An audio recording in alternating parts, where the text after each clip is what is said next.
أعوذ بالله من الشيطان الرجيم. بسم الله الرحمن الرحيم.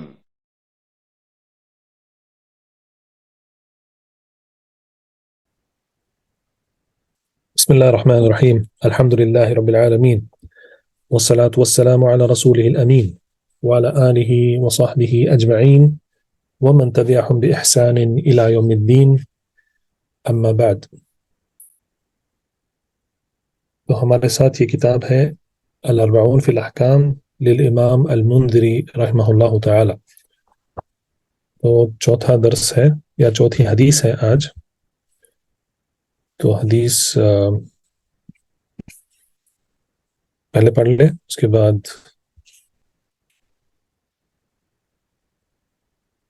اس کی تفصیل لیں گے انشاءاللہ. تفضل یا اخلاص.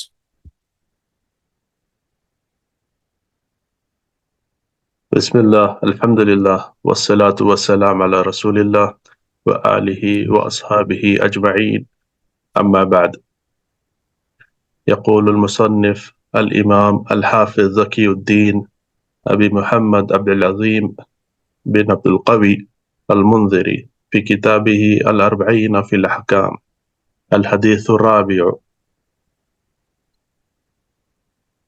عن عبد الله بن زيد بن عاصم الأنصاري رضي الله عنه وكانت له صحبة قال قيل له توضأ لنا وضوء رسول الله صلى الله عليه وسلم، فدعا بإناء فأكفأ منه على يده فغسلهما ثلاثا، ثم أدخل يده في الإناء فاستخرجها فتمضمض واستنشق من كف واحد، ففعل كذلك ثلاثا، ثم أدخل يده في الإناء فاستخرجها فغسل وجهه ثلاثا، ثم أدخل يده في الإناء فاستخرجها فغسل يديه إلى المرفقين مرتين، ثم أدخل يده في الإناء فاستخرجها فمسح برأسه فأقبل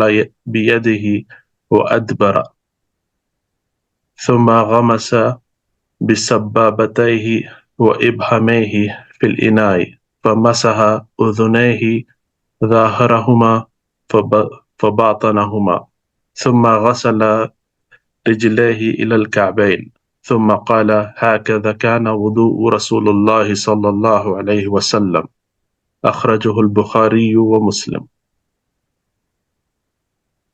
احسنت، جزاک اللہ خیر.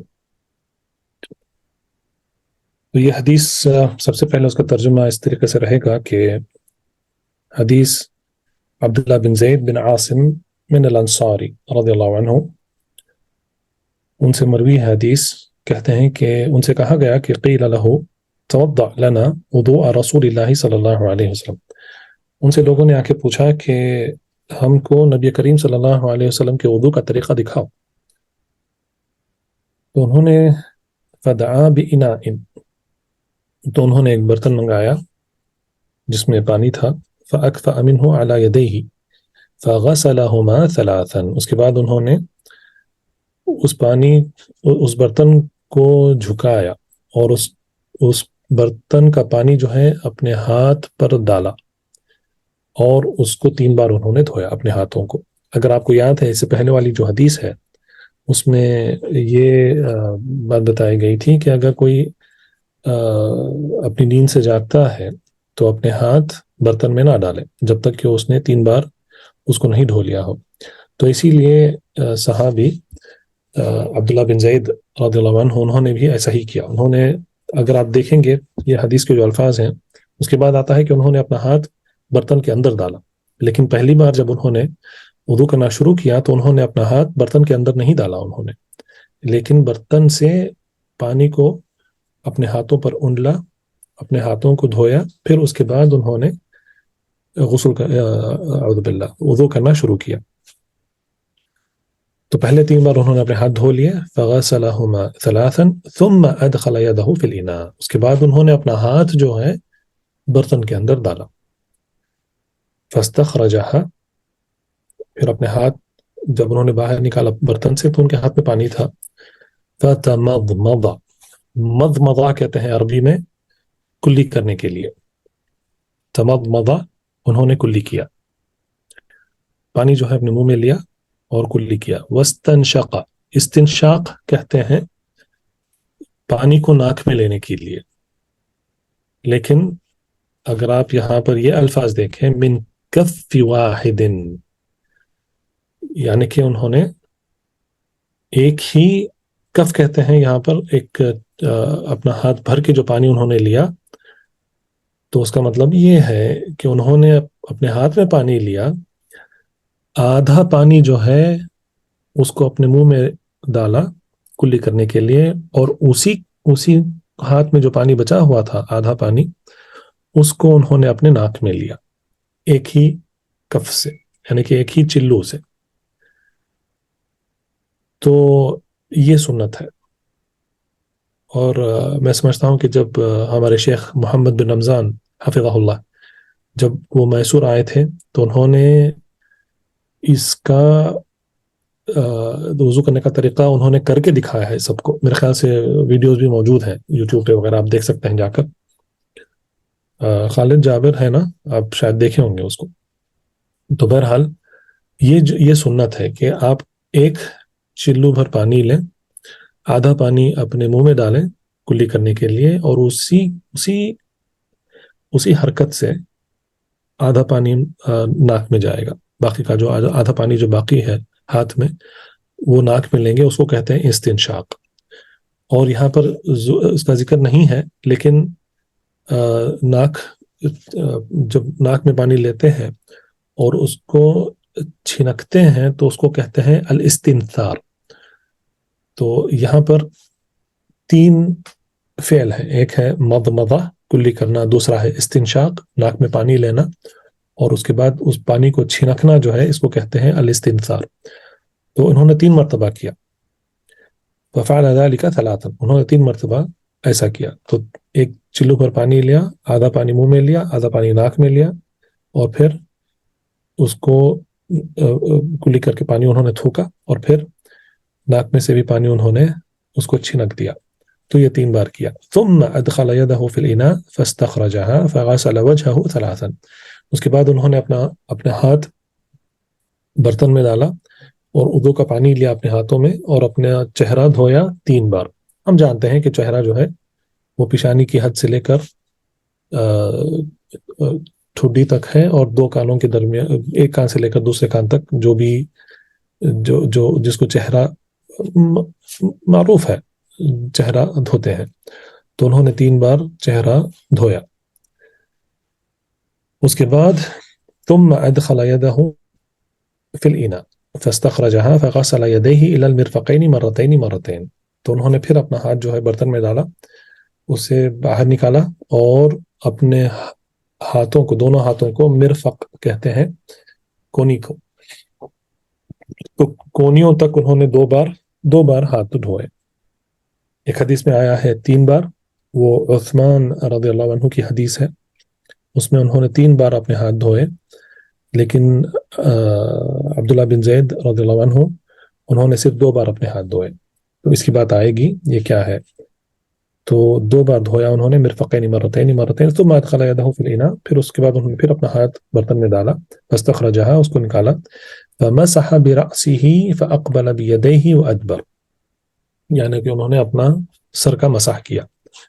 تو ہم بھی مسح کہتے ہیں. تو مسح جو ہے یہ فعل ہے، لیکن مسح جو ہے وہ عربی میں ہم اردو میں وہی کہتے ہیں کہ سر کا مسح کرنا. تو انہوں نے اپنا دونوں ہاتھوں سے سر کا مسح کیا. فاقبل یعنی کہ سر کا جو آگے والا جو حصہ ہے وہاں سے شروع کیا، اور انہوں نے اس کو پیچھے تک کیا، سر کا پورا مسح کیا. اور اس کے بعد دیکھیں یہ جو حصہ ہے، یہ جو حدیث کا حصہ ہے، ثم غمس بسبابتيه وابهامه في الاناء فمسح اذنيه ظاهرهما وباطنهما، یہ جو ہے یہ حدیث کا حصہ نہیں ہے، اور اس کے لیے ایک سبب ہے. امام المنذری جو ہیں وہ شافعی ہیں، مذہب کے اعتبار سے وہ شافعی ہیں. اور یہ شافعی مذہب کا یہ طریقہ ہے کہ جمہور ان کا طریقہ یہ ہے کہ جو پانی لیا جاتا ہے سر کا مسح کرنے کے لیے، سر کا مسح کرنے کے بعد اسی سے کانوں کا بھی مسح کیا جاتا ہے، انگوٹھوں سے کان کے پیچھے مسح کیا جاتا ہے، اور 2 انگلیاں سبابہ کہتے ہیں، جو پہلی انگلی ہے انگوٹھے کے بعد وہ اس کو کہتے ہیں سبابہ، تو وہ سبابہ جو ہے اس سے کان کے اندر مسح کیا جاتا ہے، لیکن کان کے پیچھے والا جو حصہ ہے اس کو انگوٹھوں سے کیا جاتا ہے، یہ سب جانتے ہیں۔ تو جمہور کا طریقہ یہی ہے کہ وہ اس کے لیے کانوں کا مسح کرنے کے لیے نیا پانی نہیں لیتے ہیں، لیکن الامام المنذری کیونکہ وہ شافعی ہیں اور یہ شافعی کا طریقہ ہے کہ کان کا مسح کرنے کے لیے وہ الگ سے نیا پانی لیتے ہیں، تو انہوں نے اس جملے کو یہاں پر انہوں نے درج کر دیا ہے۔ تو اگر آپ دیکھیں گے فٹ نوٹ جو ہے یہاں پر 1 نمبر ہے یہاں پر، تو یہاں پر یہ دیا گیا ہے کہ ما بین الماقوفین غیر موجود فی البخاری و مسلم۔ معقوف کہتے ہیں یہاں پر بریکٹ کو، تو جو بریکٹس کے درمیان ہے وہ جملہ بخاری اور مسلم میں نہیں ہے، لیکن یہ ہو سکتا ہے کہ اللہ عالم، لیکن یہ جملہ جو ہے یہ درج کر دیا گیا ہے حدیث میں، لیکن یہ حدیث کا حصہ نہیں ہے اصل میں۔ بہرحال سر کا مسح کیا، ثم غسل رجلیہ الی الکعبین، اس کے بعد انہوں نے اپنے پاؤں، کعب کہتے ہیں ٹخنے کو، تو اپنے ٹخنے تک انہوں نے اپنے پاؤں دھوئے، ثم قال، اس کے بعد انہوں نے کہا ہاکذا کان وضوء رسول اللہ صلی اللہ علیہ وسلم، تو یہ رسول اللہ صلی اللہ علیہ وسلم کا وضوء کا طریقہ ہے، اخرجہ بخاری و مسلم۔ تو یہ جو طریقہ انہوں نے یہاں پر جو ذکر میں، جو حدیث میں یہ جو طریقہ آیا ہے، اور دوسرا جو سب سے صحیح اور سب سے معتبر جو روایت ہے نبی کریم صلی اللہ علیہ وسلم کے وضو کے طریقے کی، وہ ہے عثمان بن عفان رضی اللہ عنہ کی حدیث جو بخاری اور مسلم میں موجود ہے، اور اس میں صرف یہ ہے کہ عثمان نے اپنے ہاتھوں کو 3 مرتبہ کونیوں تک انہوں نے، یا کونیوں کو ملا کر یعنی کہ، تو انہوں نے اپنے ہاتھ 3 بار انہوں نے دھویا۔ تو یہ جو طریقہ ہے، یہ طریقہ سب سے پہلے ہمیں یہ جان لینا ضروری ہے کہ یہ طریقہ جو ہے، یہ اس کا جو اصل ہے وہ قرآن کی آیت ہے، قرآن کی آیت ہے سورۃ المائدہ جو 5واں سورہ ہے، اس کی 6ویں آیت ہے، جس میں اللہ سبحانہ وتعالی کا حکم ہے، اعوذ باللہ من الشیطان الرجیم، یا ایہا الذین آمنوا اذا قمتم الى الصلاة فاغسلوا وجوہکم وایدیکم الى المرافق وامسحوا برؤوسکم وارجلکم الى الکعبین۔ تو یہ قرآن کی آیت ہے۔ تو اگر آپ ترتیب دیکھیں، قرآن کی آیت کی ترتیب دیکھیں، تو جو حکم ہے وضو بنانے کا جو حکم ہے، اس میں اللہ سبحانہ وتعالیٰ نے یہ ہمیں حکم دیا ہے کہ جب تم صلاح کے لیے کھڑو، اذا قمتم الى الصلاة فاغسلوا وجوہکم، تو پہلے اپنا چہرہ دھو، وجوہکم پہلے، وایدیکم الى المرافق، اس کے بعد اپنے ہاتھوں کو کونیوں کے ساتھ اس کو دھو لو، وامسحوا برؤوسکم، اس کے بعد اپنے سر کا مسح کرو، اس کے بعد وارجلکم الی الکعبین، اور ٹخنوں تک اپنے ٹخنوں تک اپنے پاؤں کو دھو لو۔ تو یہ ترتیب ہے، پہلے چہرہ، قرآن کی جو آیت ہے اس میں پہلے چہرہ دھونا، اس کے بعد ہاتھوں کو دھونا کونیوں تک، اس کے بعد سر کا مسح کرنا، اور اس کے بعد پاؤں کو ٹخنوں تک دھونا۔ تو یہ 4 چیزیں آیت میں ذکر کی گئی ہے، لیکن یہ نبی کریم صلی اللہ علیہ وسلم کا طریقہ ہے۔ تو اگر ہم اس آیت کو اور اس حدیث کو ہم جمع کریں تو ہمیں وضو کے احکام کا پتہ ہمیں چلتا ہے. تو علماء کا طریقہ، علماء سے مراد فقہا اور علماء، انہوں نے وضو کے تعلق سے انہوں نے 2 قسم کے احکام انہوں نے ذکر کیا ہے. سب سے پہلا حکم ہے، یا سب سے پہلے جو قسم ہے احکام کی جو قسم ہے وہ ہے شرط. وضو کے شروط ہیں. جیسا ہم نے اس سے پہلے دیکھا کہ صلاح کے بھی شروط ہیں، 9 شروط بتائے گئے تھے، لیکن وضو کے لیے 10 شرط ہیں. تو اگر آپ لکھ سکتے ہیں تو آپ لکھیں. سب سے پہلا شرط ہے اسلام. تو اسلام جو ہے یہ ہر ایک عبادت کے لیے شرط ہے، چاہے وہ طہارت کے لیے ہو، چاہے وہ صلاح کے لیے ہو، چاہے وہ زکوٰۃ کے لیے ہو، چاہے وہ صوم کے لیے ہو، حج کے لیے ہو، عمرہ، جہاد، جو بھی ہے، جو بھی عبادت ہے، اس کا پہلا شرط ہے اسلام. تو وضو کے لیے بھی سب سے پہلا شرط اسلام ہے. دوسرا ہے بلوغ، یعنی کہ شخص کا بالغ ہونا. تو یہ بھی پورے عبادات کے لیے یہ بھی ایک شرط ہے کہ بالغ ہے. تیسرا ہے جس کی عقل صحیح ہے، عقل یا تمیز، یعنی کہ تمیز کا مطلب ہے کہ وہ صحیح اور غلط، حلال اور حرام میں وہ تمیز کر سکتا ہے، یا اس کی عقل سلیم ہے. تو بلوغ اور عقل اور تمیز جو ہیں، یہ کیوں اس کا ذکر کرتے ہیں فقہا اور علماء ہمیشہ؟ کیونکہ یہ ضروری ہے نیت کے لیے، کیونکہ اس کے بغیر نیت نہیں ہوتی ہے، اور ہر ایک عمل کے لیے نیت ضروری ہے. جیسا کہ نبی کریم صلی اللہ علیہ وسلم نے کہا کہ انما الاعمال بالنیات، یعنی کہ ہر ایک عمل کا دار و مدار جو ہے وہ نیات پہ، ہر ایک عمل کا دار و مدار نیت ہے اس کی. تو یہ 3 شرط ہیں، پہلے اسلام، دوسرا بلوغ یعنی کہ بالغ ہونا، تیسرا عقل یا تمیز، چوتھا ہے نیت، یعنی کہ نیت طہارت حاصل کرنے کے لیے نیت کرنا، وضو کی نیت کرنا. پانچواں ہے استنجا یا استجمار قبلہ، یعنی کہ کوئی شخص اگر وضو بنا رہا ہے، تو عموماً وضو بنایا جاتا ہے صلاح ادا کرنے کے لیے، نماز پڑھنے کے لیے. تو اس پر یہ شرط ہے کہ وہ اگر اس نے اکرمکم اللہ، اگر اس نے قضاء حاجت کے لیے گیا تو اس کو اچھے طریقے سے اس کو پاکی حاصل کرنا ہے. تو پانچواں شرط ہے استنجا یا استجمار. چھٹواں ہے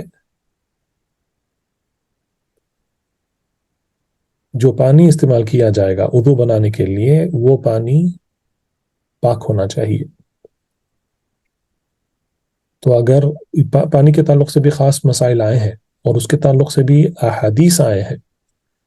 اس حدیث میں انہوں نے یہاں پر اس کا ذکر نہیں کیا ہے، لیکن اگر اللہ سبحانہ وتعالیٰ نے ہمیں موقع دیا اور دوسرے جو احادیث ہیں، کتابیں ہیں احادیث الاحکام کے، جیسا کہ عمدۃ الاحکام ہے، یا بلوغ المرام ہے، یا المحرر فی الحدیث ہے، تو اگر یہ کتابیں ہمیں پڑھنے کا موقع ملا تو ہم دیکھیں گے اس میں کہ پانی کے تعلق سے بھی احادیث آئے ہیں. تو بہرحال چھٹواں شرط ہے کہ پانی وضو بنانے کے لائق ہونا چاہیے، کہ پانی جو ہے پاک ہونا چاہیے، اس میں کوئی نجاست پانی میں نہیں ہونی چاہیے. ساتواں شرط ہے کہ جو پانی استعمال کیا جائے گا وہ پانی، اس کو کہتے ہیں اباحہ، یعنی کہ وہ پانی جو ہے ایک تو نجاست سے خالی ہونا چاہیے، اور اس کے ساتھ ساتھ وہ پانی جو ہے اگر کوئی شخص کے پاس ہے تو وہ پانی اس کے پاس صحیح طریقے سے اس کے پاس آیا ہوا ہونا چاہیے. اس کا مطلب یہ ہے کہ اس نے وہ پانی کو چرایا نہیں ہے، یا اس نے کسی کو مار کے اس کے پاس سے اس پانی کو چھین لیا نہیں ہے. تو یہ پانی بھی یہ اعتبار سے یہ ضروری ہے کہ وہ پانی صحیح طریقے سے اس کے پاس آیا ہو. 8ویں شرط ہے کہ اپنے جسم یعنی کہ اپنے اعضاء سے جس کو دھویا جائے گا وضو کے دوران، اگر اس میں ایسی چیز ہے جو پانی کو اپنی اپنے جسم سے کوئی چیز روک سکے گی تو اس کو بھی ہٹانا ہے۔ اس میں علماء نے کئی مثالیں انہوں نے اس کا ذکر کیا ہے۔ مثلا اگر کوئی کسی نے انگوٹھی پہنا ہوا ہے اور اگر انگوٹھی تھوڑی تنگ ہے، جس کی وجہ سے اس حصے تک، اس انگلی کے حصے تک اگر پانی نہیں پہنچے گا تو اس کو یا تو اس کو وضو کے دوران اس کو ہلکے طریقے سے اس کو ہلانا ہے تاکہ انگوٹھی کے نیچے والا جو حصہ ہے انگلی کا اس تک پانی پہنچ سکے، یا اگر اس کو نکالنا پڑے تو نکال کر وضو بنا کر اس کو واپس پہن لے۔ یہ ایک مثال ہے۔ دوسری مثال یہ ہے کہ سمجھو کوئی عورت ہے، اس نے آٹا کلایا ہے اور آٹا جو ہے وہ لگا ہوا ہے، یا کوئی میکینک ہے، اس کے ہاتھوں پر آئل یا گریز لگا ہوا ہے جس سے پانی جو ہے اس کے جسم تک نہیں پہنچے گا، تو یہ ضروری ہے کہ اس کو ہٹا دے۔ سب سے پہلے اس آٹے کو، اگر عورت کے ہاتھ کو آٹا لگا ہوا ہے تو اس کو اچھے طریقے سے اس کو نکال دے، اور اگر کوئی میکینک ہے جس کے ہاتھ پہ تیل یا گریز لگا ہوا ہے تو اس کو بھی اچھے طریقے سے نکال دیں تاکہ پانی اعضاء تک صحیح طریقے سے پہنچ سکے۔ تو یہ 8ویں شرط ہے۔ 9ویں شرط یہ ہے کہ جب وضو بنایا جائے گا تو اس کا بعض لوگوں کے لیے یہ بیماری ہوتی ہے، بعض لوگوں کو، اللہ ہم سب کو ایسی بیماریوں سے حفاظت کرے، کہ بعض لوگ مثلا مرد ہیں تو اس کو کہتے ہیں سلس کا مرض۔ یہ مرض ایسا ہے کہ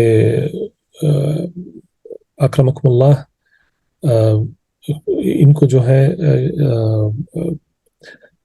پیشاب کرنے کے بعد قطرے نکلتے رہتے ہیں، تو یہ بیماری ہے، یہ ایک قسم کا مرض ہے۔ تو اگر ایسا مرض ہے مرد کے لیے یا عورت کے لیے، بعض عورتوں کو یہ بیماری ہوتی ہے کہ خون نکلتے رہتا ہے۔ یہ جیسا نبی کریم صلی اللہ علیہ وسلم نے فرمایا ایک حدیث میں کہ کوک میں جو ایک رگ ہے، جو خون کی ایک رگ ہے یا رگیں جو ہیں وہ پھٹ جاتی ہیں اور وہاں سے خون لگاتار نکلتا رہتا ہے، تو اس حالت کو استحاضہ کہتے ہیں عربی میں۔ تو اگر ایسا ہے، ایسی بیماریوں سے مبتلا ہے، جو مبتلا ہے اللہ ان کو شفائے کاملہ عطا کرے، تو ایسی بیماریاں جن کو ہیں، تو اگر ان کو وضو بنانا ہے تو سب سے پہلے وہ جا کے طہارت اختیار کریں گے اس کے لیے۔ تو اپنی شرمگاہ کو جو ہے وہ پانی سے اچھے طریقے سے صاف کریں گے، پھر اس کے بعد وضو کریں گے۔ تو اگر انہوں نے وضو کر لیا اور اس کے بعد انہوں نے نماز بھی پڑھ لیا، تو اگر وہاں سے کچھ نکلا بھی، اگر اکرمکم اللہ اگر پیشاب کے قطرے بھی نکلے یا خون بھی نکلا کچھ، تو ان کی عبادت جو ہے وہ انشاءاللہ وہ عبادت صحیح رہے گی، کیونکہ یہ ایک بیماری ہے، اور بیماری جو ہے کا کوئی ایک شخص کا اس پہ کوئی قابو نہیں رہتا ہے۔ تو یہ 9ویں شرط ہے کہ ایسی بیماریوں سے جو مبتلا ہیں وہ یہ خاص خیال رکھیں گے کہ وضو کرنے سے پہلے ان کے اعضاء کو وہ اچھے طریقے سے صاف کر لیں گے اور پھر وضو بنائیں گے۔ اور 10ویں شرط ہے کہ وضو جو ہے، اگر سمجھے صلاح کے لیے وضو بنایا جا رہا ہے، کوئی نماز کے لیے وضو بنایا جا رہا ہے، تو وہ وضو اس کے شروع سے لے کر آخر تک اس کو برقرار رکھنا ہے۔ ایسا نہیں ہے کہ وضو سے نماز میں داخل ہوئے اور نماز کے دوران وضو اگر ٹوٹ گیا تو مکمل کر سکتے ہیں؟ نہیں. اگر جس غرض سے وضو بنایا جاتا ہے، دو عبادت ہیں جن کے لیے وضو جو ہے واجب ہے. سب سے پہلے ہے صلاۃ، دوسرا ہے طواف. ان دو عبادتوں کے لیے وضو واجب ہے، اس کے بغیر یہ عبادت نہیں ہوتی ہے. لیکن طواف کے تعلق سے علماء کے اقوال ہے، اور تیسری عبادت ہے جس میں اختلاف ہے، لیکن اللہ عالم، لیکن صحیح قول یہی ہے کہ اس عبادت کے لیے، یعنی کہ تیسری عبادت کے لیے، وہ ہے قرآن کو پڑھنے کے لیے طہارت اس کے لیے بھی ضروری ہے. لیکن یہ تین جو عبادتیں ہیں، صلاۃ، طواف اور قرآن پڑھنا، تو یہ تین میں وضو کا برقرار رہنے کے تعلق سے علماء کے الگ الگ قول ہیں.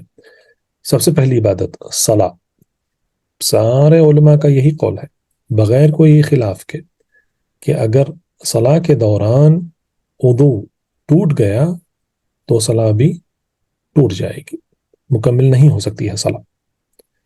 تو اگر صلاح کے دوران کسی کا وضو ٹوٹ گیا تو اس کو نکلنا ہے، وضو بنانا ہے، اور پھر اگر وہ واپس آ کے جماعت میں جم سکتا ہے تو اس کو جمنا ہے اور وہاں پہ مکمل کرنا ہے، نہیں تو اس کو اس نماز کو اس کو دہرانا پڑے گا. طواف کے تعلق سے اس میں علماء نے بہت سارے تفاصیل بیان کیے ہیں، اب اس میں جانے کا یہاں پر موقع نہیں ہے، اور قرآن کے پڑھنے کے لیے بھی علماء کے الگ الگ اقوال ہیں. لیکن صحیح یہی ہے کہ تینوں عبادتوں کے لیے وضو ضروری ہے، یا صلاح کے لیے شروع سے لے کر آخر تک وضو واجب ہے. طواف اور قرآن پڑھنے کے تعلق سے الگ الگ اقوال علماء نے بیان کیے ہیں. تو بہرحال یہ 10 شروط ہے. تو اگر آپ نے لکھ لیا ہے تو آپ بتائیں، یا اگر اس کو دہرانا ہے تو انشاءاللہ دہرا جائے گا. تو وضو کے 10 شروط ہیں.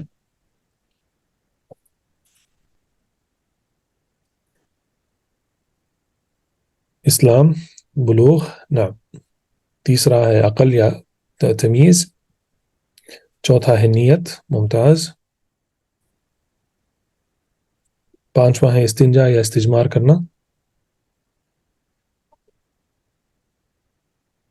نعم.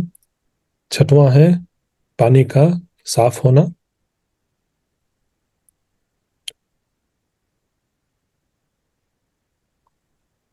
ساتواں ہے پانی جو ہے وہ صحیح طریقے سے حاصل کیا ہوا ہونا چاہیے، اس کو صحیح طریقے سے حاصل کرنا، نعم. اس کے بعد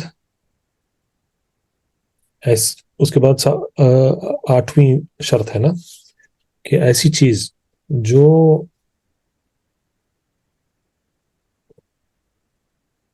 پانی کو روکے گی اعضاء تک پہنچنے کے لیے، اس کو نکالنا، اس کو ہٹانا. 9 اور 10 جو ہے اس کی تفصیل ہے. تمام، بارک اللہ فیکم. تو یہ 10 شروط ہیں صلاح کے. اس کے بعد دوسرے قسم کے جو احکام علماء نے بیان کیے ہیں وہ ہیں وضو کے واجبات. وضو میں واجب کیا ہے؟ سب سے پہلے جو انہوں نے ذکر کیا ہے، سب سے پہلا جو واجب ہے، واجب کس کو کہتے ہیں کہ وضو میں اگر وہ چھوٹ گیا تو وضو مکمل نہیں ہوگا. تو شروط جو ہیں، جیسے پہلے بھی بتایا گیا ہے، یہ وضو شروع کرنے سے پہلے ہے. اسی لیے شروط جو ہیں یہ کوئی عبادت کی ابتدا سے پہلے ختم ہو جانا چاہیے. ان شروط کو وہ ختم ہو جاتے ہیں کوئی عبادت کی ابتدا سے پہلے، کیونکہ یہ خارج ہوتے ہیں، یعنی کہ باہر ہوتے ہیں. یہ جو عبادت ہے، مثلا یہاں پر وضو ہے، وہ عبادت ہے، تو یہ عبادت کے دوران نہیں ہوتا ہے، یہ پورا پہلے ہو جانا چاہیے. تو جیسا کہ شروط صلاح کے جو شروط ہے، نو شروط، اس کو بھی تکبیرۃ الاحرام سے پہلے ان کو ختم کر لینا چاہیے، پورے مکمل ہو جانا چاہیے. اس کے بعد ہی انسان تکبیرۃ الاحرام کہہ کر وہ صلاح میں داخل ہو سکتا ہے. اسی طریقے سے وضو کے لیے بھی یہ جو 10 شروط ہیں یا 10 شرط جو ہیں، یہ وضو شروع کرنے سے پہلے ان کو مکمل ہو جانا چاہیے. تو جب ہم وضو کرنا شروع کریں گے، اور وضو بسم اللہ سے شروع کیا جاتا ہے، اور بسم اللہ جو ہے یہ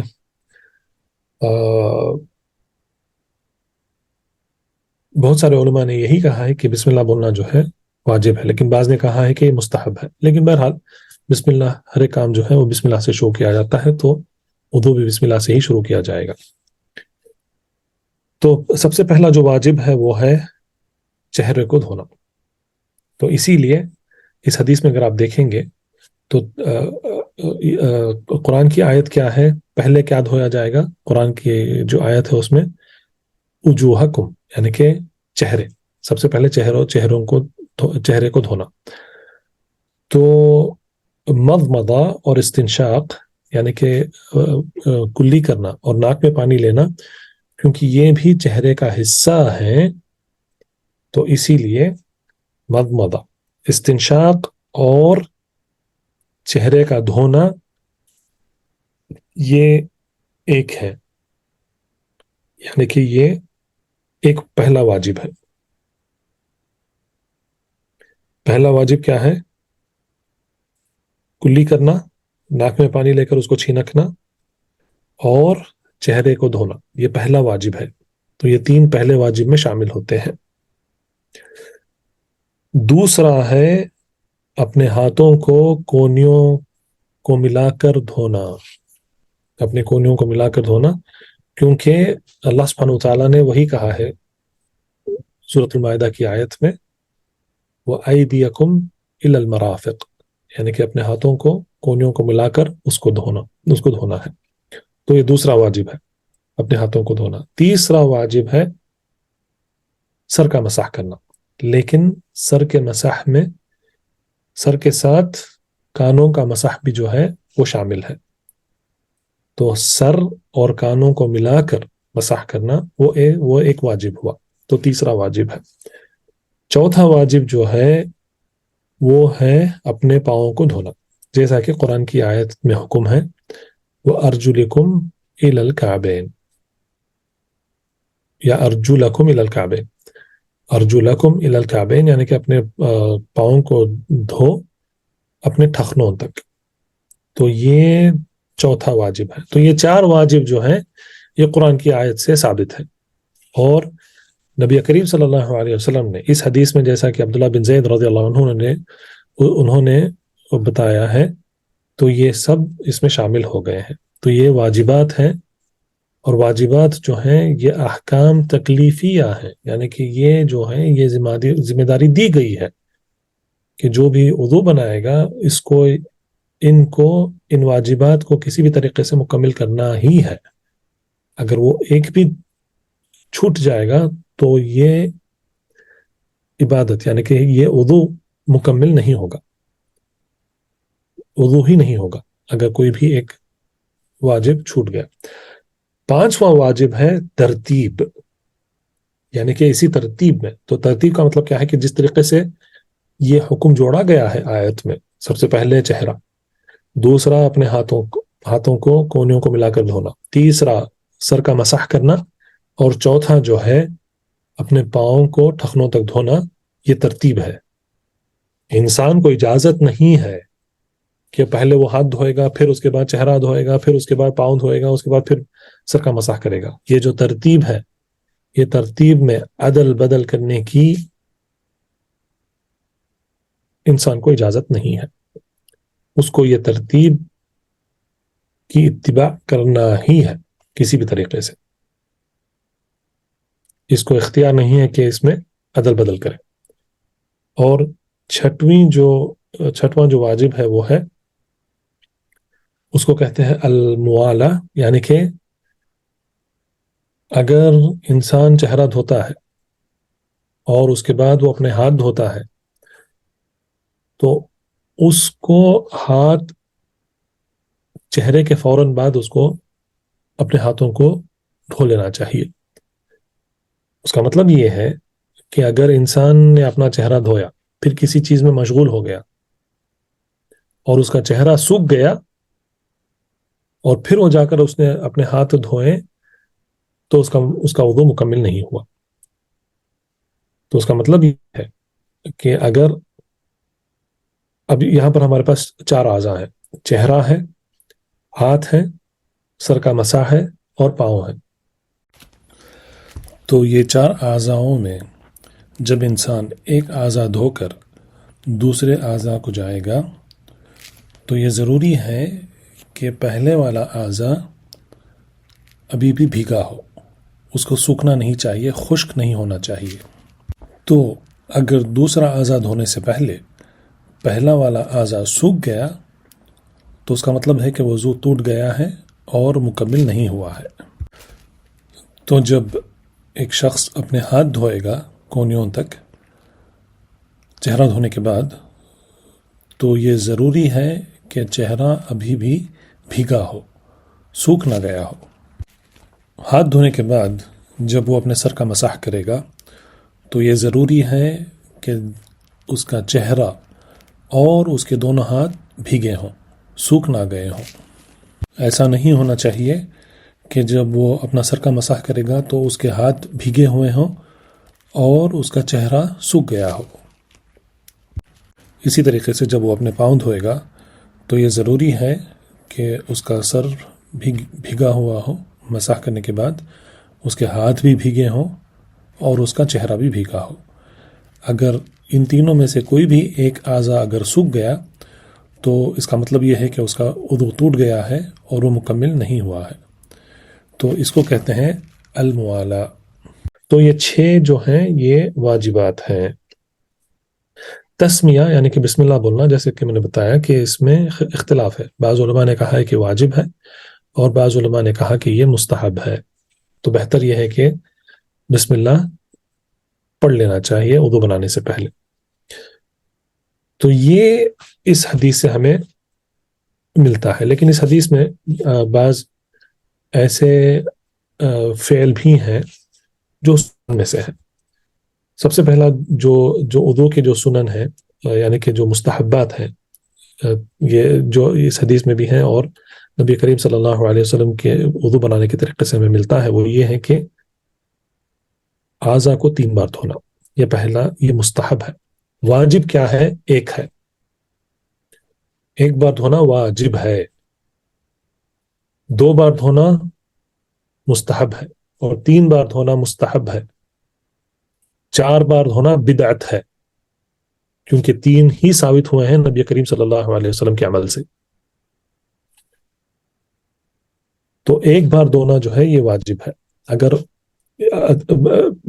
بعض لوگ یہ غلطیاں کرتے ہیں کہ وہاں پر جماعت کھڑی ہوئی ہے اور جماعت ختم ہونے کا خوف ہے لیکن پھر بھی وہ 3 بار آزاد ہوتے ہوئے کھڑے رہتے ہیں. اب یہاں پر ضرور کیا ہے؟ ضروری یہ ہے کہ وہ باجماعت نماز ادا کرے، تو یہ زیادہ ضروری ہے. اور اگر 3 بار اگر وہ دھو رہا ہے تو جماعت چھوٹنے کا خوف ہے تو اس پر واجب ہے کہ وہ صرف 1 بار اپنا چہرہ دھوئیں، جو بھی ہے، صرف ہاتھ اور پاؤں جو ہے صرف ایک بار دھو کے بھاگیں، جماعت کو پکڑے. تو اسی لیے علماء نے کہا ہے کہ 1 بار کرنا جو ہے یہ واجب ہے کیونکہ واجب لیا گیا ہے قرآن کی آیت سے اور اس میں عدد کا ذکر نہیں ہے. تو 1 بار کرنا واجب ہے. 2 بار کرنا مستحب ہے، جیسا کہ عبداللہ بن زید نے یہاں پر اپنے ہاتھ صرف 2 بار دھوئے ہیں. تو اس سے علماء یہ حکم نکالتے ہیں کہ اعضا کا 2 بار بھی دھویا جا سکتا ہے کیونکہ 2 بار دھونا بھی واجب ہے اور 3 بار دھونا بھی واجب ہے. معافی چاہتا ہوں، معذرت، کہ 2 بار دھونا جو ہے وہ مستحب ہے، سنت ہے، اور 3 بار دھونا وہ بھی مستحب ہے. اور اس سے اگر کوئی زیادہ کرے، اگر اس نے 4 بار اپنے اعضا دھوئے تو اس نے بدعت کیا، اس نے سنت کی مخالفت کی. تو 3 بار دھونا مستحب ہے۔ دوسری جو سنت ہے وہ ہے مسواک کا استعمال کرنا، اور مسواک کا استعمال جو ہے عموماً اپنے ہاتھ 3 بار دھونے کے بعد مضمضہ یعنی کہ کلی کرنے سے پہلے مسواک کر سکتے ہیں، اور یہ سنت ہے۔ اور تیسری سنت ہے تخلیل اللحیہ، یعنی کہ داڑھی میں جب پانی جب چہرہ دھوئیں گے پانی سے، تو جب داڑھی میں پانی جائے گا تو داڑھی کا خلال کر کے اپنے انگلیوں سے یہ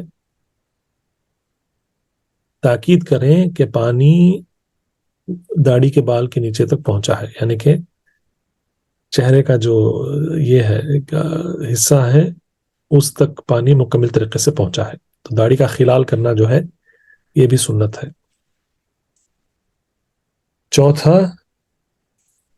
چوتھی سنت ہے کہ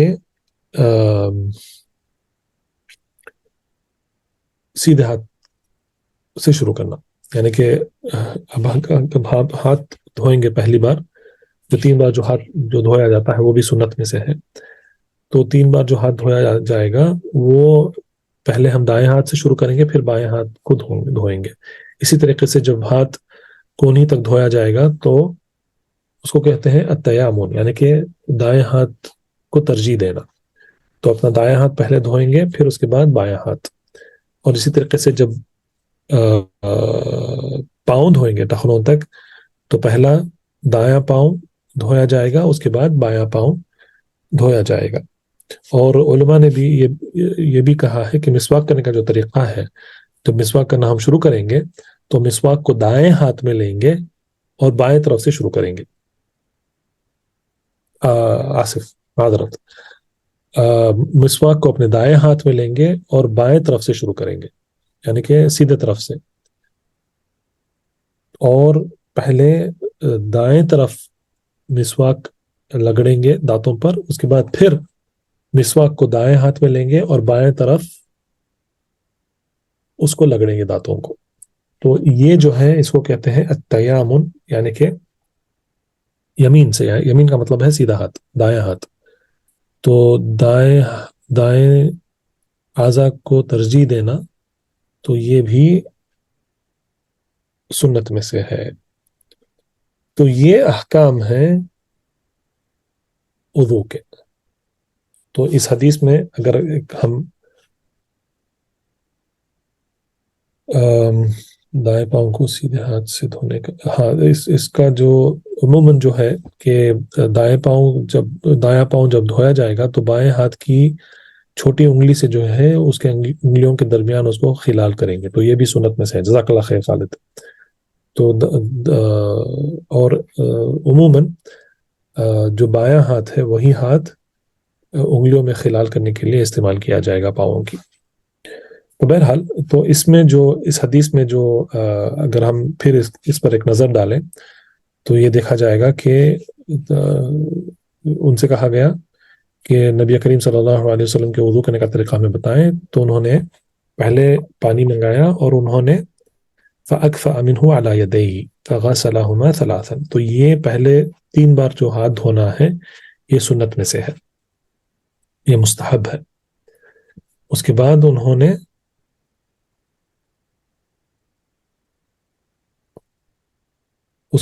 نے کیا کیا، اس کے بعد انہوں نے پانی لے کر مضمضہ اور استنشاق اور اپنا چہرہ دھویا، تو یہ واجب ہے، کیونکہ منہ کا کلی کرنا اور استنشاق یعنی کہ ناک میں پانی لینا یہ چہرے کا حصہ ہے، تو یہ دونوں چہرے کو دھونے کے حصے میں سے ہے، تو اسی لیے یہ واجب ہے۔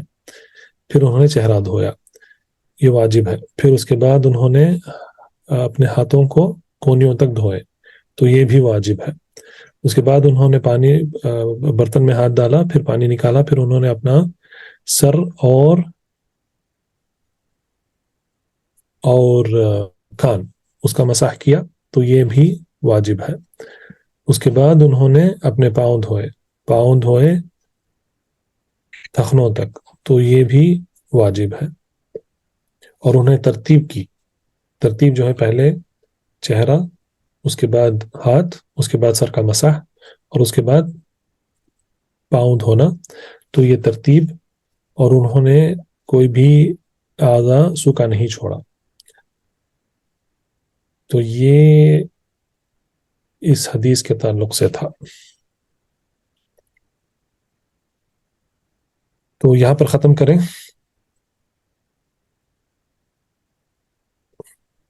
انشاءاللہ اگلے ہفتے احادیث، جو باقی جو احادیث ہیں وہ ان سے ہم پڑھیں گے.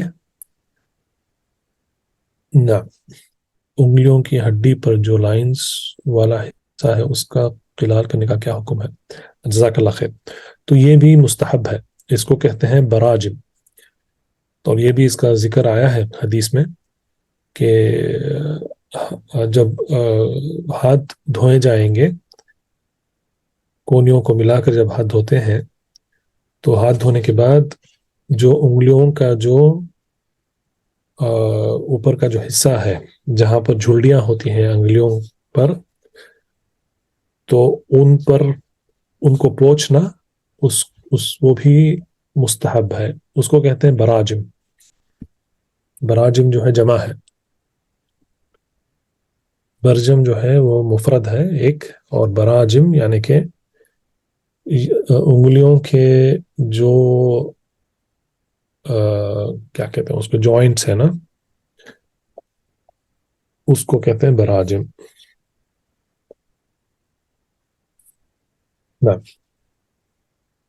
تو یہاں پر ختم کریں. وبالله التوفيق، وصلى الله على نبينا محمد وعلى آله وصحبه وسلم. سبحانك اللهم وبحمدك، أشهد أن لا إله إلا أنت، أستغفرك وأتوب إليك. اللهم علمنا ما ينفعنا، وانفعنا بما علمتنا، وزدنا علما وتوفيقا، واصلح لنا شأننا كله، ولا تكلنا إلى أنفسنا طرفة عين. سبحان ربك رب العزة عما يصفون، وسلام على المرسلين، والحمد لله رب العالمين. وبارك الله فيكم أجمعين. السلام عليكم ورحمة الله وبركاته.